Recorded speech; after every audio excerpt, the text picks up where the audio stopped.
Okay అండి, ఒత్తుతున్నానే ఉంటాను. ఇదిగో చూస్తున్నారు కదా, మళ్ళీ గిద్దకైతే పిండిలు పెట్టుకుంటున్నా. ఇదిగో 2-3 గిద్దలు ఉండే ఒత్తిడికి. ఇదిగోండి, ఇదైతే నిండింది మనం. జల్లి గిన్నెలో పోతే అయితే నిండిని. ఇదిగోండి, అయితే నేను ఒక పల్లెంలోకి తిరగబోసుకున్నాను. హలో అండి, అందరికీ నమస్తే. Welcome to my channel Venkatalakshmi Palnadu రుచులు. ఈరోజు ఫస్ట్ అయితే ఇదిగోండి తవా పెట్టేసుకుంటున్నాను. చిట్టి జంతికలు, బుడ్డి చిట్టి జంతికలు అనేవి వచ్చేసుకోవాలి. ఇంకోండి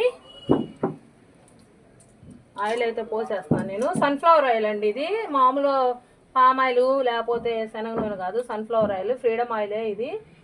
ఓకే అండి, చూస్తున్నారు కదా, ఇట్లా వదిలేసాను, పడతానే ఉంది నిదానంగా. ఈ తవ్వ అయితే 5-6 కిలోల ఆయిల్ పట్టిద్ది. చూస్తాను 5-6 కేజీల ఆయిల్ పట్టిద్ది. ఇప్పుడు మనం అయితే పిండి కలుపుకుందాం. ఓకేనండి, ఇప్పుడు ఇది బియ్యం పిండి అండి, పొడి బియ్యం పిండి, తడి బియ్యం పిండి ఏం కాదు, పొడి బియ్యం పిండి. ఒక డబ్బా తీసుకున్నాను. ఇప్పుడు నేను కొలత చెప్తాను. శనగపిండి ఎంత వేసుకోవాలి, పొడి బియ్యం పిండి ఎంత వేసుకోవాలి, ఇందులో మినప్పిండి కూడా పట్టిద్ది. ఇదిగోండి జల్లించుకుంటున్నాయి. ఎందుకు అక్క అంటే సన్నది ఏదైనా ఉంటే, సన్న చక్రాలు మనకు సైజ్ చక్రాలు కాబట్టి, చిన్న జంతికలు కాబట్టి అడ్డాలు పడతాయి. గిద్దకి అడ్డం పడకుండా ఉండాలంటే శుభ్రంగా జల్లించుకోవాలి. దీనికోసం ఇదిగోండి 2 డబ్బాలు బియ్యం పిండి తీసుకున్నా కదా, డబ్బా తీసుకుంటున్నాను. ఇదిగోండి డబ్బా శనగపిండి తీసుకున్నాం. శుభ్రంగా శనగపిండి కూడా జల్లించేసుకోవాలి మనం. ఓకేనండి, ఇదైతే మినప్పిండి అంటే మినప్పప్పు, అంటే పొట్లేని మినపప్పు మరాడించుకున్నాను అనమాట. అది ఖచ్చితంగా నా చేతితో ఇగో ఈ గుప్పెడితో గుప్పెడేసాను. 2 డబ్బాలు బియ్యం పిండి, 1 డబ్బా శనగపిండికి గుప్పెడి మినప్పిండి వేసాను. మీరు డైరెక్ట్గా పిండిలో పట్టించుకొచ్చుకున్నా ఏం కాదు. నాకేంటంటే విడిగా పట్టించుకొచ్చుకోవడం అలవాటు, అందుకని నేను విడిగా పట్టించుకొచ్చుకున్నాను. ఇదిగోండి, ఇంక ఇప్పుడు ఇది శుభ్రంగా బియ్యం పిండి, మినప్పిండి, శనగపిండి కలిసే విధంగా మొత్తం కలిపేసుకోవాలి మనం. ఓకేనండి, ఈ పిండిలో ఇప్పుడైతే నేను బటర్ వేసుకున్నాను, అది మీకు చూపించలేదు. కారం వేస్తాను అండి, మన కారమే, మన ఇంట్లో ప్రిపేర్ చేసిన కారం, వెల్లుల్లి కారం కాదు, గడ్డు కారమే. వాళ్ళకి వెల్లుల్లి కారం వద్దన్నారు. దీనికి రుచికి ఎంత సరిపడిద్దో అంత ఉప్పు అనేది, ఇదిగోండి అంత ఉప్పు అనేది వేస్తున్నాను. వాము వేసుకోవాలండి. ఇదిగోండి వాము కూడా కొంచెం ఎక్కువ వేస్తున్నాను, చూసారు కదా. ఇంక ఇప్పుడు ఇది నీళ్ళు పోసి కలిపేసుకున్నాం. 2 చేతులతో కలుపుకుందాం అండి. ఇప్పుడు నాకు 2 చేతులతో కలపడం అలవాటు కదా, 2 చేతులతో కలిపేసుకున్నాము.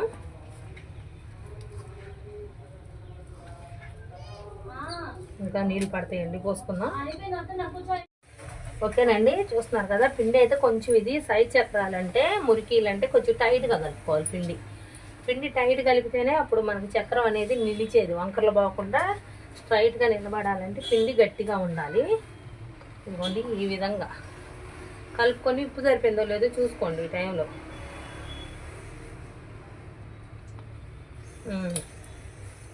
నాకు ఉప్పు చాలేదండి, ఇంకొంచెం ఉప్పు వేస్తాను. ఉప్పు చాలేదు కదా, ఇది ఉప్పు అయితే కొద్దిగా వేస్తాను. కొద్దిగా వేసి నీళ్ళు చల్లాలండి. నాకు పిండి ఒకరవా లూజ్ అయింది, అందుకని నేను మళ్ళీ బియ్యం పిండి వేసుకుంటున్నా. కొంచెం పిండి లూజ్ అయింది, అందుకని బియ్యం పిండి వేసుకుంటున్నా. టైట్గా రావాలన్నమాట మనకి పిండి అనేది, అందుకని వేస్తున్నాను. ఇప్పుడు మళ్ళీ టైట్గా వచ్చేంత వరకు కలుపుకుంటాను నేను, ఇదంతా కలిసే విధంగా. చూసారు కదండి, పిండి వేసుకొని మదాయించుకున్నా టైట్గా. అదే కలిపాను, పిండి వేసాక కూడా ఎక్కడ పొడి పిండి లేకుండా కలుపుకోవాలండి. పొడి పిండి తగిలితే కలరు ఎలా తెలాగా వస్తాయి, పొడి పిండి లేకుండా. ఇవ్వండి ముద్ద అయితే కలిపి పెట్టేసుకున్నాను నేను. ఓకేనండి, ఇదిగో చక్రాల గిద్దలు చూసారా, 5 బెజ్జాలు ఉన్నాయి. ఈ గిద్దలకి చిన్న గిద్దలు అనమాట ఇవి. సైజ్ చక్రాలు అంటే ఇలా చిన్న గిద్దలతో ఒత్తుకోవాలి. పిండి మాత్రం బాగా టైట్గా ఉండాలండి. ఇట్లా టైట్గా ఉన్న పిండిని మళ్ళీ మదాయించుకోవాలి మనం. ఒకసారి ఇట్లా మదాయించుకొని గిద్ద కొంచెం హెల్తీగానే పెట్టుకుంటే బెటర్ అనమాట. ఎందుకంటే పై గిద్ద పెట్టినప్పుడు మన చెయ్యి అరపాయించాలి కాబట్టి.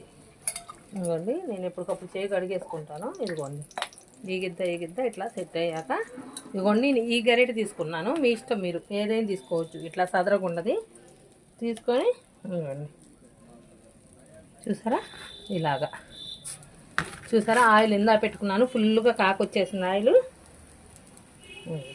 ఇవి ఇలా వచ్చేసి ఇలా తిప్పి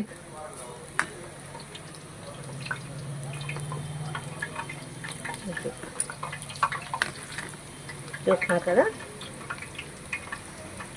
మళ్ళీ అప్పట్లాగా ఇలా ఒత్తేసుకోవాలి. లేదంటే మీరు ఒక క్లాత్ మీద ఒకేసారి ఒక 20-30 ఒత్తేసుకొనైనా వేసుకోవచ్చు. నాకు ఇలా కంఫర్టబుల్ కాబట్టి నేను ఇలా వేసేసుకుంటున్నాను. ఎప్పుడు గింట అప్పుడు నాకు కంఫర్టబుల్ కాబట్టి ఇలా వేసేసుకుంటున్నా. నాకు ఇలా ఈజీగా అయిపోద్ది, తొందరగా అయిపోద్ది నాకు ఎప్పుడైనా సరే. అందుకని నేను ఇలానే వేసుకుంటాను.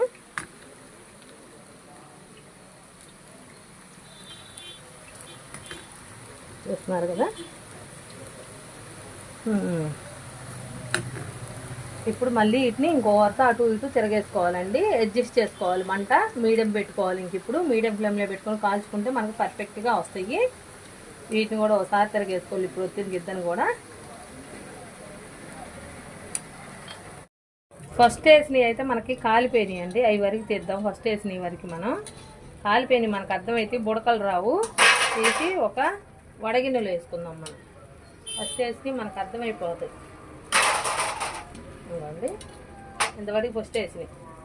ఇప్పుడు మళ్ళీ రెండో వరుస వేసినాయి అనమాట. ఇంకొంచెం వేగాలి. ఇవి మళ్ళీ తిరగేసుకుందాం. అటువైపు ఇటువైపు 2 వరుసలు వేసినాయి. ఇవ్వండి చూస్తున్నారు కదా. ఇవి కూడా కొంచెం వేగాలి. ఓకే అండి చూస్తున్నారు కదా. ఇవి కూడా అయితే ఏగిపోయినాయి మనకి. అసలు బుడకలు రావట్లేదు. చూసారు కదా. ఇవ్వండి శుభ్రంగా ఇవి కూడా తీసేస్తున్నాను నేనైతే.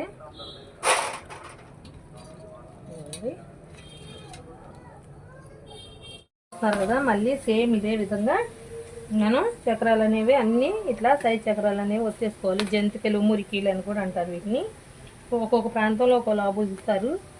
నాకు సైజ్ చక్రాలు అని పిలవటం అలవాటు అనమాట వీటిని. చూస్తున్నారు కదా. అన్నీ ఇదే విధంగా ఒత్తేసుకోవాలండి. ఈ పిండి అంతా ఇంక ఇదే విధంగా ఒత్తేసుకోవాలి. కనీసం నాకు మినిమం 1 గంట పెచ్చే పట్టిద్ది. ఈ పిండి అంతా ఒత్తడానికి గంటన్నర పట్టిద్ది. చిన్న గిద్దలతోటి ఇలా సమానంగా సైజు లాగా వేసుకోవాలి కాబట్టి. ఓకేనా. ఇవన్నీ అయిపోయాక నేను మధ్య మధ్యలో చూపిస్తూ ఉంటాను మీకు. సేమ్ మొత్తం ప్రాసెస్ అయితే ఇంక ఇంతే అనమాట. ఇదే విధంగా. ఓకే అండి ఒత్తుతూనే ఉంటాను. ఇదిగో చూస్తున్నారు కదా. మళ్ళీ గిద్దకైతే పిండిలు పెట్టుకుంటున్నా. ఇదిగో 2-3 గిద్దలు ఉండేవి ఒత్తినవి. ఇదిగోండి ఇదైతే నిండింది మనం. జల్లి గిన్నెలో పోతే అయితే నిండిని. ఇదిగోండి ఇవి అయితే నేను ఒక పల్లెంలోకి తిరగబోసుకున్నాను. చూస్తున్నారు కదండి. ఒక పళ్ళెం అయితే అటు పోసేసాను. ఒక ట్రై వచ్చి ఇంకా పిండి చాలా ఉంది. 3-4 ట్రైలు అయితే మొత్తం. ఇదిగో ఫాస్ట్గా వచ్చేసుకుంటున్నాను. ఓకే అండి చూస్తున్నారు కదా. ఇప్పుడైతే ఇవి కాలినట్టు తిరిగేసుకుంటున్నాను. ఓకే అండి పిండి అయిపోవచ్చింది. ఇదిగోండి గిన్నె కూడా నిండి మళ్ళీ ఇంకొంచెం ఇదిగోండి పోసేస్తున్నాను. చూసారు కదా. ఓకే అండి ఫస్ట్ వారి పిండి కలుపుకున్నది అయిపోయింది. ఇంతవాటికి ఇంకా చూపించేస్తా. ఎన్నిసార్లు చూపించిన ఇదే వీడియో కాబట్టి ఈసారి పిండి కలుపుకొని వస్తే ఇంకా ఏం చూపించినవి. ఇదిగోండి ఫస్ట్ వారి కలుపుకున్నది అయితే అయిపోయింది. ఓకేనండి అయిపోయింది. ఇంకా మనకి మొత్తం తీసేస్తున్నాను. వాషింగ్ 4 కూడా వేగిపోయింది మనకి ఆల్మోస్ట్. ఇదిగోండి చూస్తున్నాను కదా. ఇప్పుడైతే యాలకాయలు దింపేసుకుంటాను నేను. ఇదిగోండి సన్ఫ్లవర్ ఆయిల్ అవటం వల్ల ఆయిల్ అసలు ఎక్కువ పీల్చుకోలేదు మనకి. చక్రాల ఆయిల్ ఎక్కువ పీల్చలేదు అనమాట. ఇదిగోండి చూసారు కదా. చిన్న చిన్న సైజ్ చక్రాలు ఎంత బాగా వచ్చినాయో. చాలా చాలా బాగా వచ్చింది. చాలా సింపుల్గా చూపించాను. మీరు కూడా ఇంట్లో ఖచ్చితంగా అందరూ ట్రై చేయండి. ప్లీజ్ ఒక లైక్ చేయండి, షేర్ చేయండి, సబ్స్క్రైబ్ చేసుకోండి. ఎక్కడి నుంచి చూస్తారో కామెంట్ చేయండి అండి. థ్యాంక్ యూ సో మచ్ అండి.